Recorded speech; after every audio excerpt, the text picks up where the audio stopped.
తూర్పుగోదావరి జిల్లా పర్యటనలో రెవెన్యూ అధికారులపై సీఎం చంద్రబాబు ఆగ్రహం వ్యక్తం చేశారు. పాస్ పుస్తకాల పంపిణీలో నిర్లక్ష్యంపై సీరియస్ అయ్యారు.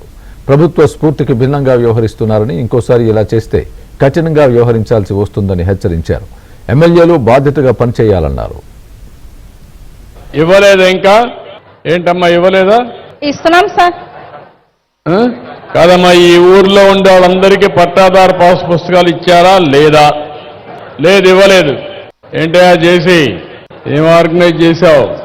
టోటల్ గా ఈ రాయవరంలో మనకు 900 వచ్చాయి సార్ హ్యామ్లెట్ కి. ఈరోజు ఈ గ్రామంలో ఎన్ని వచ్చాయి? మొత్తం పంచాయతీ అయితే 2033 వచ్చాయి సార్. 2033 వచ్చాయి సార్. అవును, దాంట్లో 1873 కరెక్ట్ గా ఉన్న పాస్ బుక్స్ ఉన్నాయి సార్. 1873 సార్. 1873 సార్. ఇప్పుడు ఎంతమందికి ఇచ్చావు ఇక్కడ? సార్ మొత్తం ఈకేవైసీ అయింది 900 మందికి సార్. పొద్దున్న నుండి మనం చేయించింది వాళ్ళకి మాత్రమే పంపిణీ చేశాను సార్. ఈకేవైసీ చేసి ఇప్పుడు 900 ఎక్కడ లేరు? ఎంతమంది వచ్చారు?